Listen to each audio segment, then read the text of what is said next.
Good afternoon, good afternoon.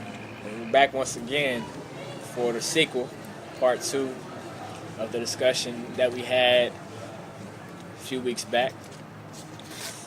Of course, we talked about police brutality, we talked about Ferguson and other topics. And we really got in depth with that. It was a conversation that we originally just wanted to talk about it for just a little while, but eventually ended up being longer than we expected. So that's actually a good thing because we got a lot of ideas out in the open. But for those who didn't see part two, we pretty much ended it off talking about the legacy of Martin Luther King Jr. and pretty much his life outside of what the media portrays, just the information that we barely get, that we never really got while we were in school. When we learned about him, it usually was just one side, talking about racial equality and similar topics. Never really about his stance on the war and other topics that pretty controversial, to be honest with you. If you really think about it, in the context of not only today, but the context of the 1960s. And I know last time I mentioned Tavis Smiley's book. I really want to touch on that because I'm glad we had this discussion, Joe. I just finished the book this week. I meant to tell you that. So we can definitely discuss that even more in depth based on what I learned from him after reading that book. It's called The Final Year of Martin Luther King Jr.'s Life. It's by Tavis Smiley. So if you can, check that out. It's definitely a great book. But Joe, I just want to get your stance. I know you're eating right now, but that's fine. We talked about it. I think it's infidelity last time. Can you expand more on that? What do you know about it? Because some stuff that I don't know. I was confused about the whole womanizer thing. If you can explain that, please. I mean, womanizer infidelity is basically the same thing. He was having multiple sexual relations with different women, and it's just this particular part doesn't have anything to do with womanizing, but it's an interesting fact people don't realize that prior to Mrs. Coretta Scott King, Martin Luther King, similar to Malcolm X, prior to him becoming Malcolm X, was in a relationship with a white woman. A lot of people don't know that. He looked at me because you saw the look I just gave him. Yeah, you saw the look I just gave him. I look at disbelief. So this is true. Mm-hmm. Okay, so him by him being gay, that's not true. I think. Oh no, That's that probably was one the of the FBI. programs. That was the FBI. They put that out there. They gave him a suicide letter. They tried to convince him to commit suicide. That doesn't surprise me. You can go all day about that. So how do you feel? Do you feel like his infidelity or lack thereof, do you think it has anything to do, or should it be used to judge his legacy, or maybe it's just something that's outside that we don't, or that we should know about, I should say, because we do know about it, but that we should know about and that we shouldn't really pay attention to because it's kind of irrelevant? You think so? No, I think it's both. I don't think it's irrelevant. I mean, all respect to him, but I think you and I can agree that the black community views him as a god. I mean, I don't think that's debatable. And let's be honest. Like, Jay, you laughing, but we keep real. Look at it. They treat him as the ultimate prophet. Yeah. Got statues. Black people like overtly idolize him. And Just get a little out of this truck. yeah.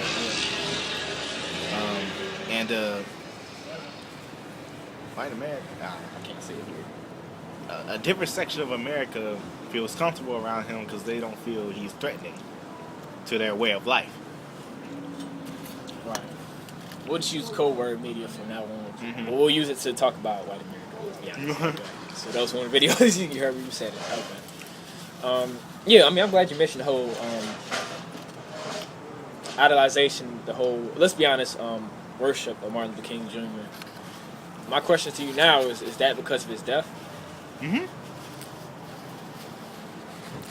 Absolutely because of his death. I mean, off camera, multiple times, Jerry and I have spoken on certain musicians have been idolized of worship because of their death. I mean, we don't always 100% agree on that topic, but I see where it's coming from. And you know, for the most part, I understand where it's coming from. with Martin Luther King being a a civil rights leader, he's putting that same spectrum. Now, if you look at his colleagues, matter of fact, like the Jesse Jackson, Al Sharpton, the people who were around him during that time, Right. they spent decades, almost in certain cases, I guess, actually almost, decades. They both spent decades being scrutinized. To be honest, most of the time, justifiably, because they've been very suspect. We talked Very about that suspect with last their time. views. Yeah. Very suspect with not even their views. That's the wrong word, but their actions. Very suspect with their actions since Martin Luther King's death. So that's just something I want to throw out there. What are your thoughts, Jared? Yeah, well, before I touch on the book, just to expand more on this topic of death, I mean, me and you have these conversations all the time, and the only reason I mention it again is because people don't really know our views on this. I get kind of tired of talking about it because it's kind of like, it sounds like I'm a broken record because I keep repeating what I've been saying. And this is for years. This is not just something that happened in recent years that I've been talking about. You always mention Biggie and Tupac.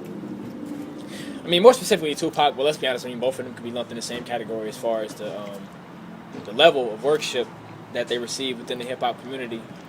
If you really think about it, I was about 5 or 6 when Tupac died, so I remember him.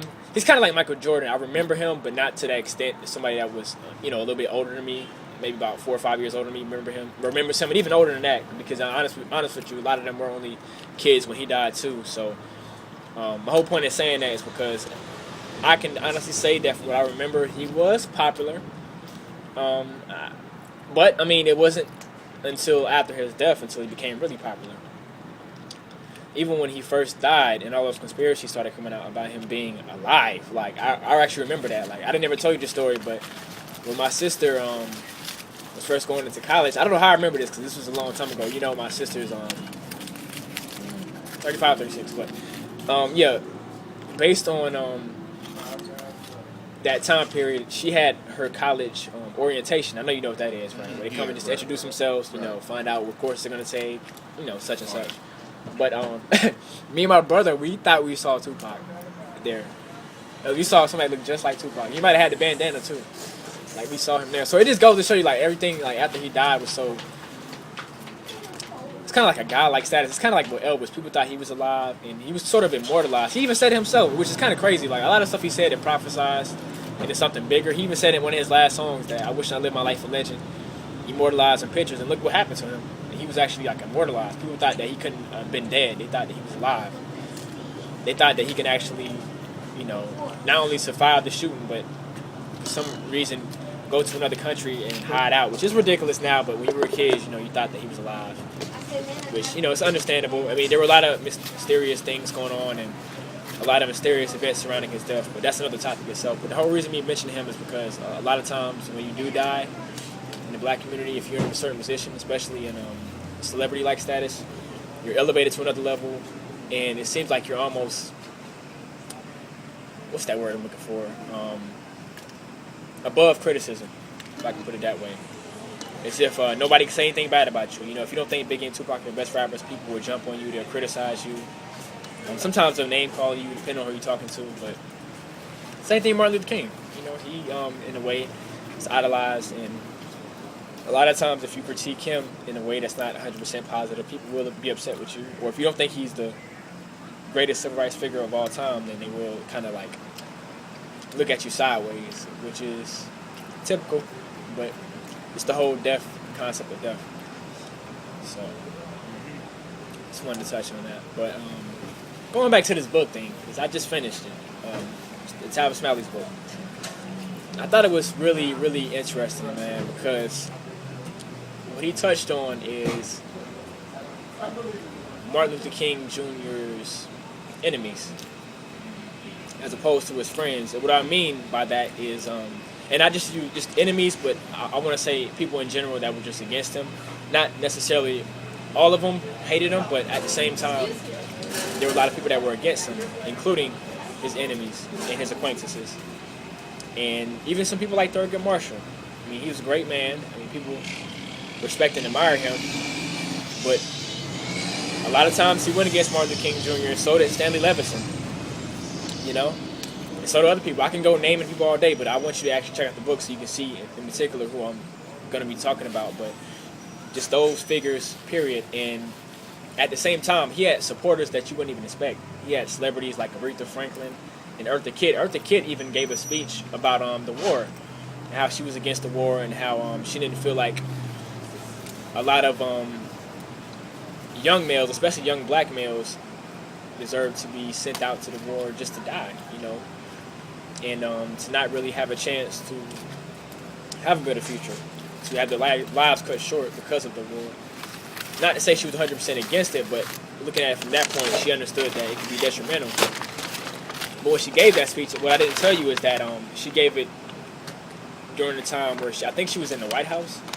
I can't remember where it was, but yeah, when she gave the speech, she didn't really receive any support from anybody. As a matter of fact, the First Lady's, the First Lady, she actually was upset about that, and people consoled her, but nobody tried to speak to Eartha Kitt or console her about her speech or show any type of support. Sorry to cut you off, but First Lady. Yeah, Lyndon B. Johnson. Yeah. That was president at the time. So when she gave that speech about the war, she didn't give any support about that. They supported the First Lady, but they didn't support her. Which, just think about it, it's kind of crazy, man, how we, how can I put it? We just blindly support a lot of stuff without really putting thought into it. Not that it's wrong to support it, but at the same time, we have to really consider all the options that we have and other things that can be pretty much put forth without having to always go to that solution of violence and releasing that anger in that type of way, because it's always good to have anger, but depends on where you gear that anger towards. So it's really that what matters. But Martin Luther King Jr.'s legacy is always going to be controversial. Tavis Smiley mentioned that. A lot of people mentioned it. So really, I'm not the only one that's concerned about that. Me and Joe, we do share a lot of views where we agree on, we will disagree on. But all in all, the respect is there. So yeah, not to seem like I was going on the whole entire rant about that, but yeah, a lot of people like Eartha Kitt supported her. But the reason why I mentioned the celebrities, man, I talk about this in a lot of my videos, how celebrities can be used to affect change and to set forth different policies, because a lot of people look up to them. Let's be honest, their words do hold a lot of weight. And Martin Luther King Jr., he used celebrities like Aretha Franklin to not only raise money for the SCLC, but he also used them to spread his message further. Because when you entertain people, you bring a certain amount of joy in their lives that a lot of people don't do. If somebody has a miserable life, watching Jim Carrey or listening to Aretha Franklin is going to make their lives a little bit better, because they get to escape the reality and pretty much just zone out and not really think about their problems in their life. Just watch whatever movie they want to watch whatever television show they want to watch, listen to whatever song they want to listen to, and it's more of a spiritual connection to that person. And I hate to sound kind of too deep about it, but if you think about it, it's true, because a lot of people were saying that after Aaliyah died, they were saying she was a great person, and the way her music had affected her, it's kind of like on a spiritual level that nobody terrible can movie. explain. Yeah, that movie about her life was terrible. So I'm not gonna go into that, but I just wanted to mention that. But how do you feel about Martin Luther King? He wasn't the first one to do this, I'm assuming, but how do you feel about him using celebrities to spread his message? It's good. You had artists that were wanted to be, add a social commentary to their work. Someone who, it's good you mentioned Aretha Franklin, but someone else who really was very involved in Martin Luther King's movie was Stevie Wonder. And continues, so he's the reason why we even have an MLK. Well, he's part of the reason why we have, Martin Luther King Day. You know what I'm saying? Oh, yeah. Me and my dad just talked about that. Yeah. Yeah. I've learned that recently. Pretty much that's why I'm glad you know that, though. Oh, It's yeah. history right there. Yeah. I mean, if y'all heard that classic song, Happy Birthday. Oh, it sounds messed up. I'm about to do that shit with my glasses on. But yeah, you know, he was very involved in Martin Luther King's movement. They were actually from the research I did, they were pretty close friends. He worked very closely with Martin Luther King for a while, leading up to his death, and a good time after his death. So yeah, to answer your question directly, Jared, even artists in general that are socially aware is great. I mean, during roughly that same time, What's Going On came out in the 70s or the late 60s? You know what's going on? Yeah, the album. I want to say the 70s, man. If it was probably the early 70s. Okay, that's past I his should death, know this, yeah. but yeah. Yeah. Yeah, but that's fine. We'll Google it. Yeah. That wouldn't be there yet. But Harry Belafonte, someone else who's great. And recently he's been very critical of certain artists, but that's also another story. Jay-Z. He said it. I didn't say it, he said it, so. You know, but yeah, I think it's a great thing. Yeah, another thing I wanted to touch on before I really discuss his legacy as far as being overrated, we'll talk about that. But what I want to touch on is I want to connect this to what's going on right now in Ferguson and the media's role as far as how they report different protests. And the reason why I mentioned that is because in the book, Tavis Smiley's book, he talked about the protests that Martin Luther King Jr. was a part of and how he was able to organize that effectively. But what happened, and just like the protests that are going on right now, there were about 2 or 3 people that messed it up for him. And I believe this was for the March 28 Memphis protest. I believe it was for that one. But, Oh yeah, Jared. yeah. Yeah, exactly. I remember that day. It was my brother's birthday around the time. But yeah. So he organized the protest. But what happened is the day after the protest happened and the riots occurred, the media twisted the story. And the title was Martin Luther King Jr.'s failure. And there was a lot of news sources like the New York Times and other sources. He was still alive for this protest. That pretty This much wasn't even destroyed the thing after his death. So you mentioned riots. I'm sorry to cut you off. Right. You mentioned riots and stuff like that. And he was still alive. You know what I'm saying? He was being scrutinized, and the protests he was leading were being scrutinized. So I think some of those new blacks need to keep that in mind. That's not even what they want to talk about. Yeah. And it was a specific group. I'm trying to think. I'm having a brain freeze right now. But there was a group that was mainly responsible for the riots. It wasn't even the whole organization itself. It wasn't the SCLC. It wasn't the SCLC. And it wasn't the other protesters that were taking part of it. It was a small group of people. And I believe they were a gang. But they were responsible for people acting a fool and causing a riot. So that's how the media works, man. They make it seem like that all the protesters are participating in negative activities and they're causing a lot of ruckus. It's usually about 2 or 3 people. And those 2 or 3 people can affect the whole environment, believe it or not. Because one person breaks a glass mirror, then, all hell breaks loose pretty much. And anything can happen from there. So you never know. And you just got to be careful and really just look at the situation as a whole instead of just believing what the media believes. And, how they report a story, just be careful how they word stuff. If you look at the title of the story and look at all the details of it. Talib Kweli mentioned that in the story. He said how they threw a water bottle. And after that, the cops were pretty much trying to detain people, and they were chasing down people.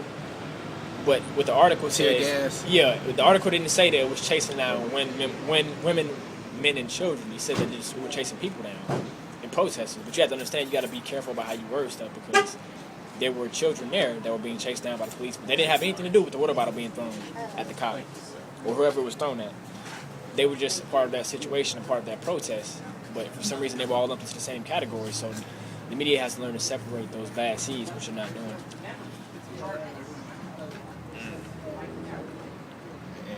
That's on Liam. What was the name of that day for that particular protest? The Memphis protest. It wasn't really a name for it. It was just, it was March 28th. So March 28th Memphis protest. All right. Yeah. Martin Luther King's failure. And, wow. Yeah, he did it twice though. It was the first time it wasn't successful, but he ended up doing another protest again.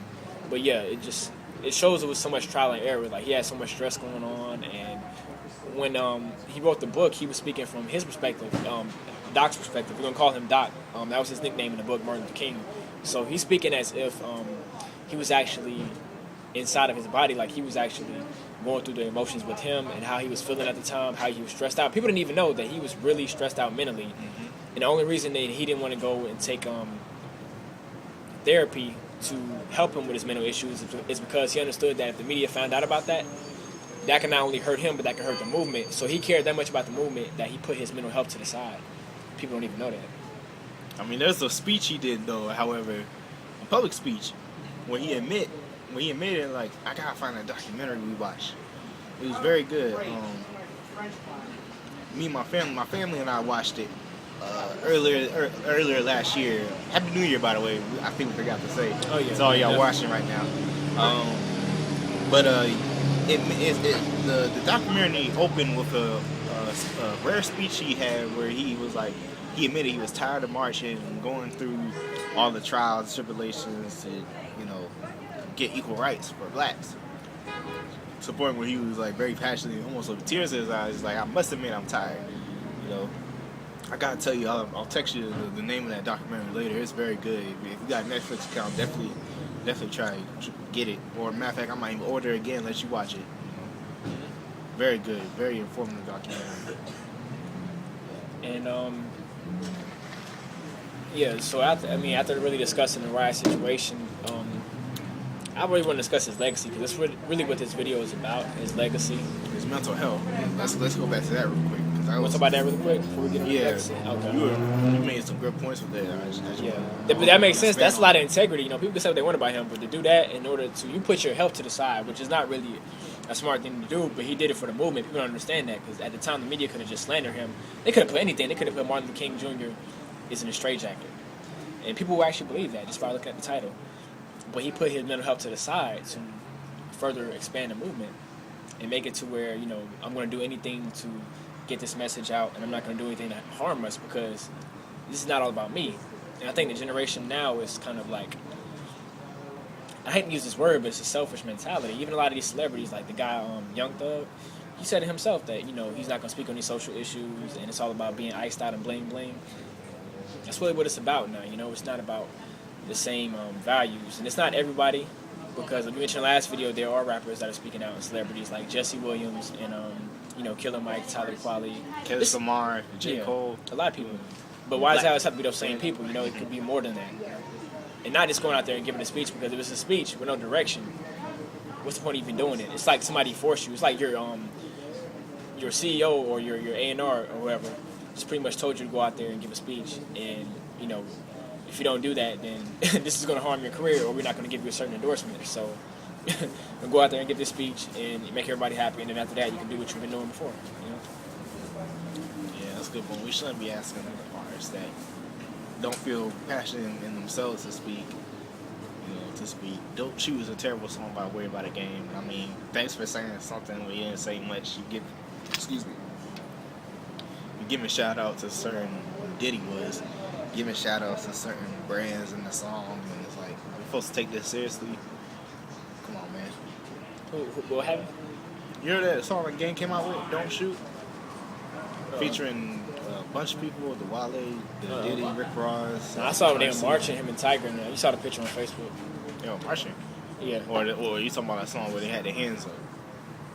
Yeah, well, I never seen the video. Maybe it was a video, but it was like a whole bunch of people in black shirts, and Tiger was in the front with Game.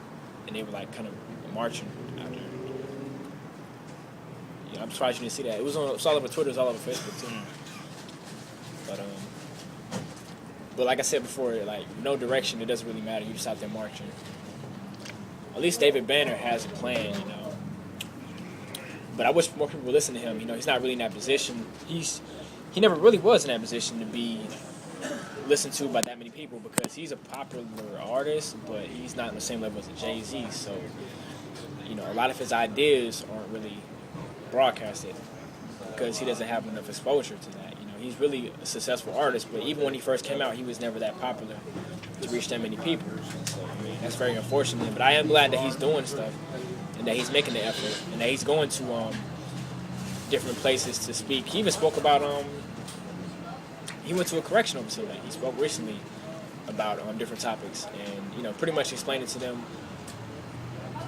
what different routes to go in life, and what different decisions to make, and how you can learn from the mistakes that you made in the past. So he is out there doing stuff, and there are rappers that are doing stuff, but you just don't hear about it as much.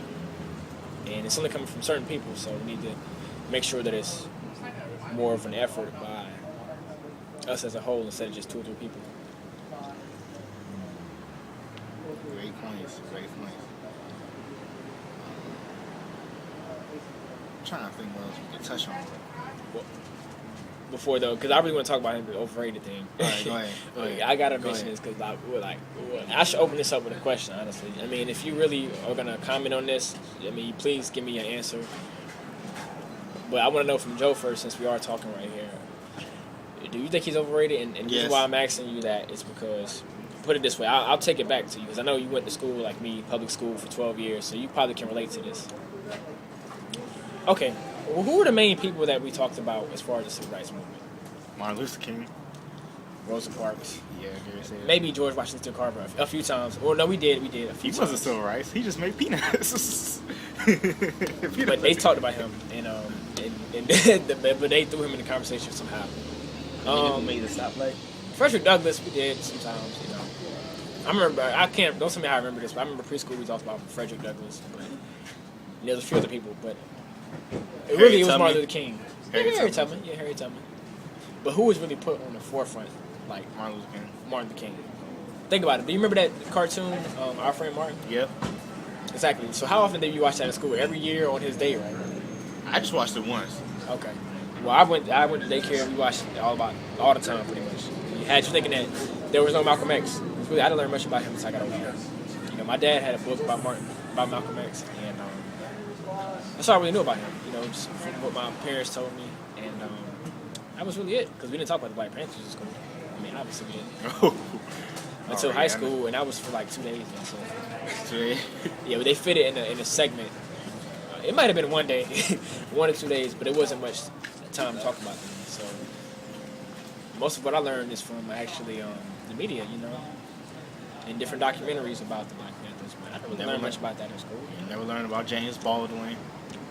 Excellent civil rights leader. I like his persona. Yeah, I like his persona. I like how he's just chilling. He was like, to be a nigga.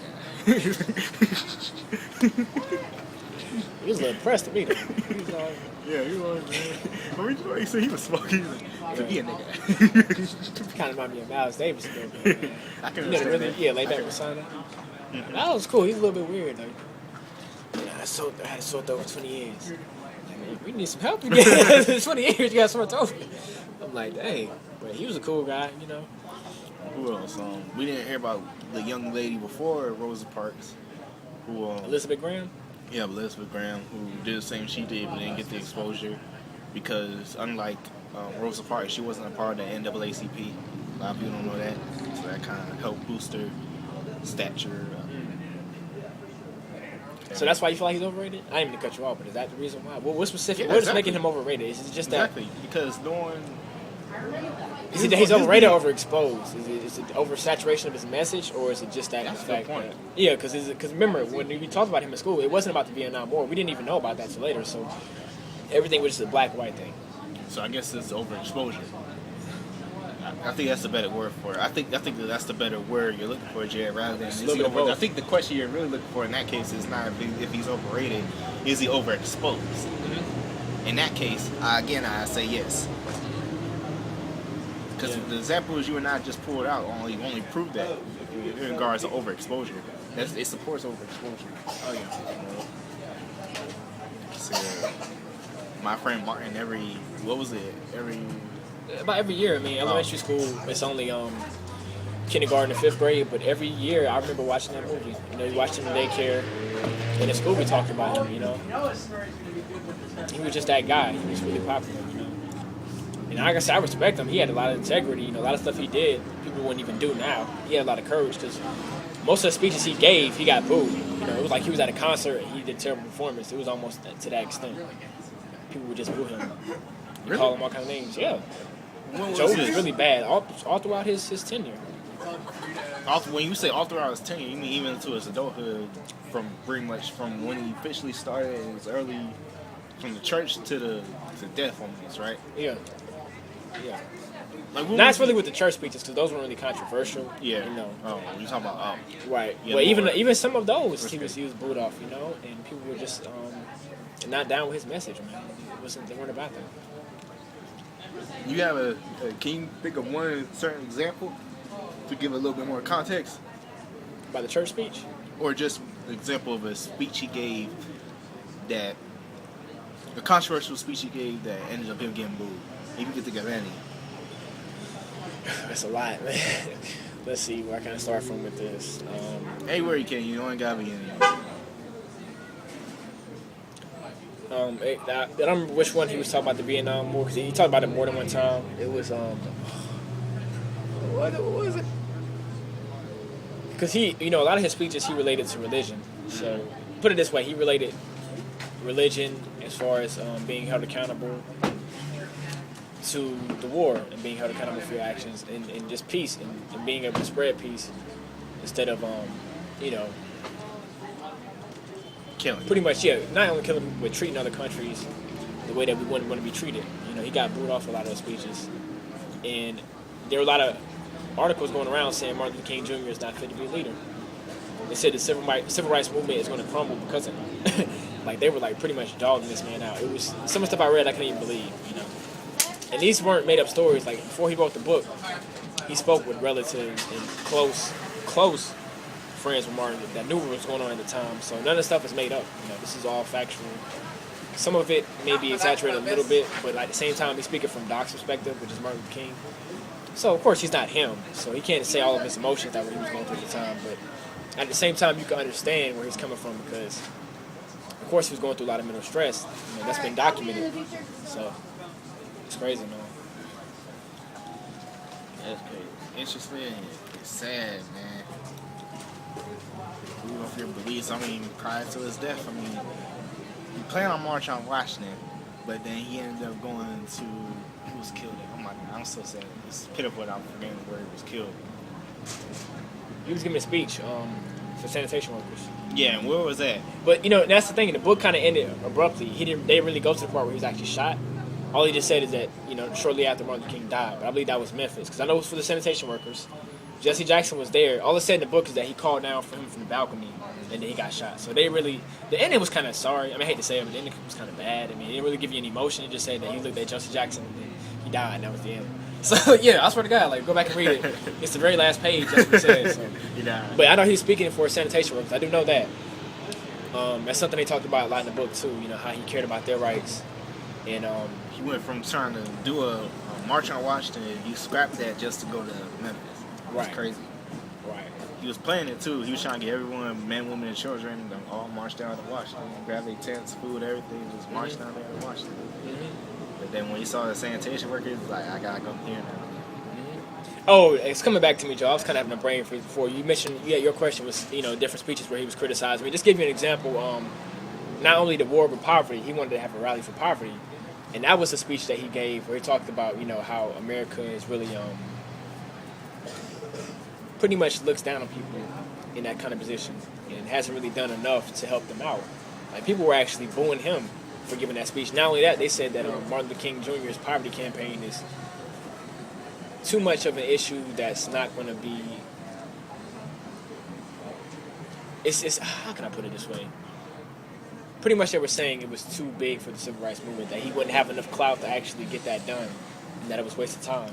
And this is poverty. Keep in mind, this is nothing that we should take lightly. This is something that we should take seriously. It's not new now, Yeah, it's not new.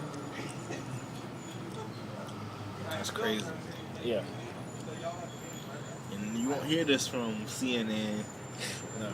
I'm not even gonna mention the other networks gonna remain nameless. You know what I'm saying? Off the record, they got one.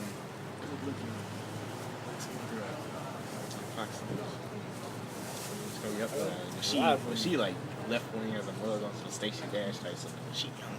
God, who is that? I have to see it. You mean right wing? Mm-hmm. Yeah. Well, I know Stacey Dash just joined Fox News. So. Curious about what she had to say. No, you're not. No, you're not. But Yeah. So what else would really? I mean, more his legacy. Because we already mentioned poverty. The war.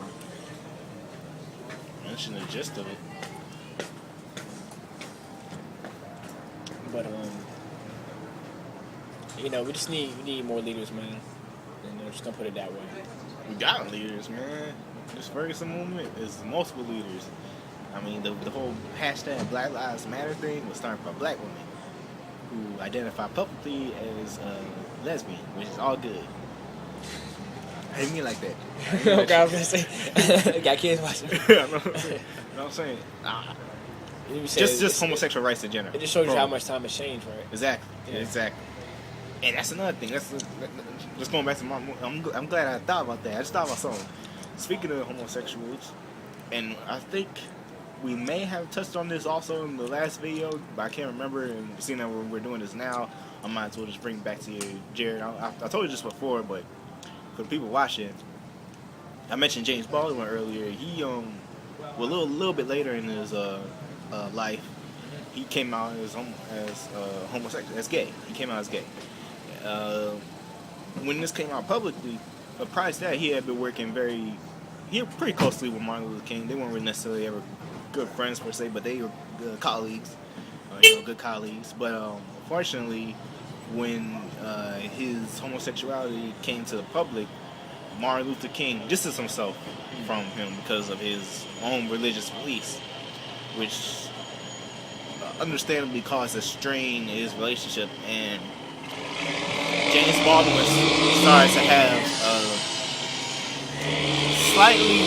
very slightly more radical views and start to side with the views of Malcolm X. Which is something interesting I just want to throw out there. And what were your thoughts on that? Because I mentioned to you before, I don't know if you remember. With the views changing? Or just in general, like I said before, because remember, we were talking over the phone.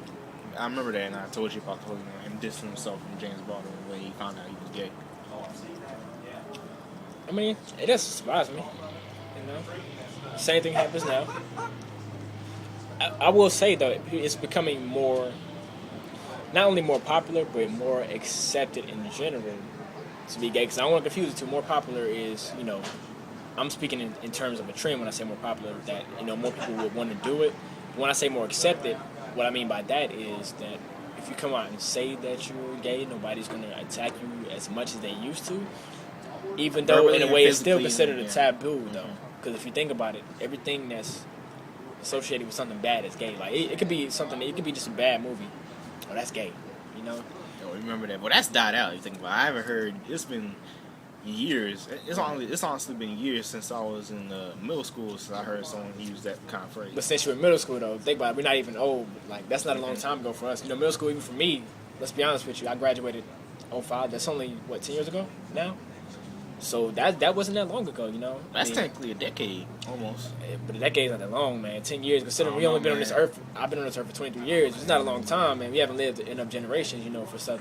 That's for true. the just end, you know, that's just like the Snap era in rap music. That wasn't that long ago, you know? Snap era was just 10 years ago. Not that long ago, but yeah, you gotta say, I mean, even for our own lifetime, I mean, it's interesting how you see this stuff pass. You see, for the most part, you grow up in it. Mm-hmm.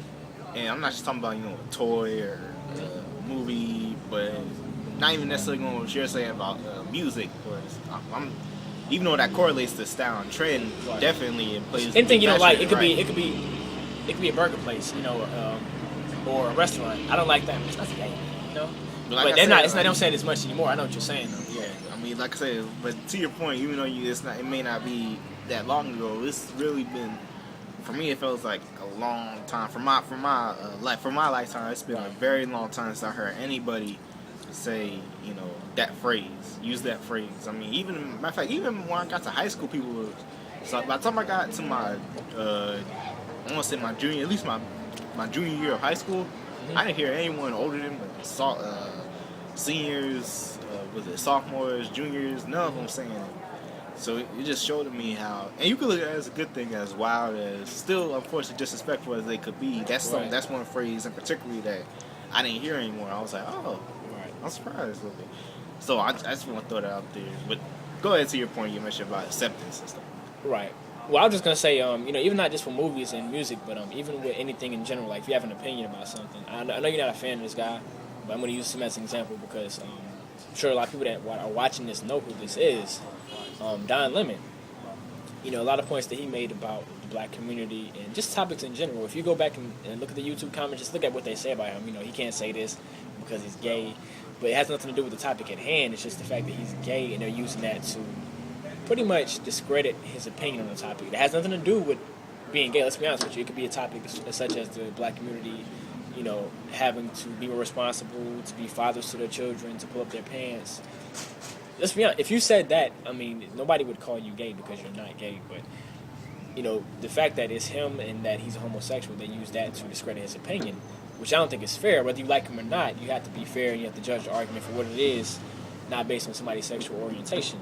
Like, say, for example, you have glasses, and I may not agree with that, but if you say something, if you make a comment about, the war or immigration, I'm not going to attack you for having glasses, because that's not going to help my argument. That's just going to make me look childish and immature.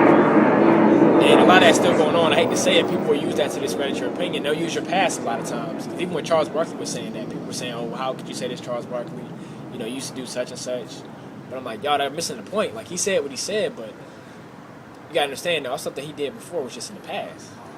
He may have been that person before, but he's not that person now. And even if he was that person now, it doesn't really have anything to do with the argument that's presented. Well, going back to Don Lemon and using what you just said there, Jared. Now, I'm sorry, I hate cutting you off this whole conversation. I apologize. Are you fine? Keep apologizing. But going back to Don Lemon, and we talked about this on the phone as well. Not to go completely off topic, but everyone knows the Bill Cosby situation going on right now. He interviewed one of the women accusing him of assaulting her sexually. He interviewed her and told her, it's like, you didn't have to perform, because she claims she was forced to perform oral sex on him, and she said you don't have to perform any act that you didn't want to. And he mentioned biting a particular area of his. Now, the reason why in that situation where it goes back to what you said before about bringing up someone's past and saying that someone in the past, when you make a particular comment like that, you definitely, in my opinion, need to bring up their past, because Don Lemon has publicly come out in a book he had written 2-3 years ago. He admitted being sexually assaulted by a relative. So in that case, bringing up that past is something that you publicly admitted to. It makes no sense, and in some ways it comes off somewhat contradictory for you to ask such a question and make such a statement to another victim of sexual assault, considering your own past. So exactly. Again, going back to what I know what you mean now. Exactly. Yeah. So I mean, I should have stuck with it down. I didn't mean it's the Charles Barkley, because I don't know what I thought about him, but I'm gonna just forget Charles Barkley. Don Lemon is what I was talking about. And the reason why, and it's another point, like even when he had the little rant with Talib Kweli, here comes the YouTube comments.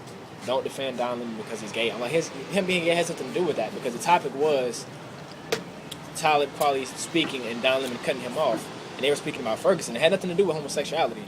But they just mentioned the fact that he was gay for no reason. So that's what I have a problem with. I hate people that bring up stuff that doesn't have anything to do with the argument, They were arguing about Ferguson and the protesters and the media and how they're covering the protesters. But here goes somebody in the comment section. It's not just him. It's 1,000 people that comment like, oh, he's gay. His opinion doesn't matter on this. Yeah, so it's still considered a taboo in a way. Yeah. Flame, you know what I'm trying to say. They call him. Yeah. In the comments, they said it? Right. They said it? Yeah.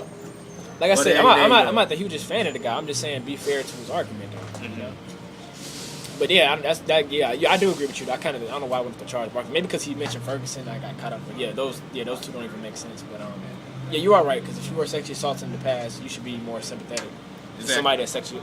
If it happened, because he's innocent until proven guilty as far as Bill Cosby. So I'm just saying, if she was assaulted by Bill Cosby, Don Lemon should be more sympathetic, because, like you said, he experienced sexual molestation in the past, sexual abuse.